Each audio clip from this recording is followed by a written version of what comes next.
আর জেনেটিকের ক্ষেত্রে এখন আমরা জানলাম যে সন্তানের লিঙ্গ নির্ধারণের জন্য দায়ী হচ্ছে বীর্য।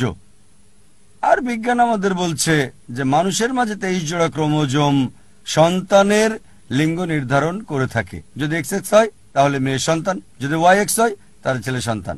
তাই বীর্যই সন্তানের লিঙ্গ নির্ধারণ করে থাকে। যদি বীর্যের X গর্ভধারণের অংশে গ্রহণ করে তাহলে কন্যা সন্তান হবে, যদি Y গ্রহণ করে তাহলে ছেলে সন্তান হবে।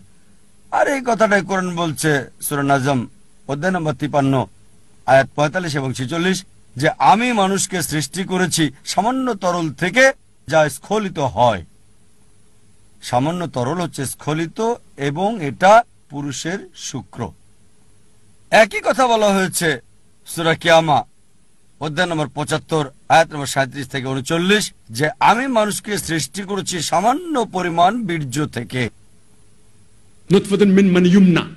আমি মানুষকে সৃষ্টি করেছি নগণ্য পরিমাণ বীর্য থেকে, তারপর এটাকে জমাট বাঁধা রক্তের মতো করেছি আর নারী পুরুষ নির্ধারণ করেছি। সুতরাং কোরআন বলছে যে লিঙ্গ নির্ধারণে বীর্য দায়ী, তারা ছেলে হবে না মেয়ে হবে। আমাদের এই দেশে বিশাল ইন্ডিয়ায় কারণটা খুব ভালোভাবেই জানা আছে। ইন্ডিয়ায় সাধারণত অধিকাংশ লোকজন মেয়ের চেয়ে ছেলে সন্তান বেশি প্রত্যাশা করে থাকে।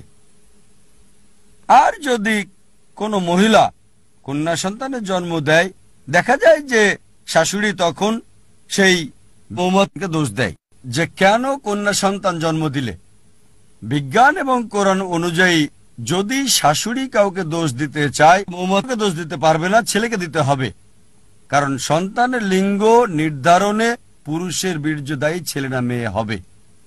আসলে এটা আল্লাহ সুবহানাহু ওয়া তাআলার হাতে, তিনি এটা ছেলে বা মেয়ে করে থাকেন। কিন্তু শাশুড়ি যদি কাউকে দোষ দিতে চায় তবে ছেলেকেই দিতে হবে,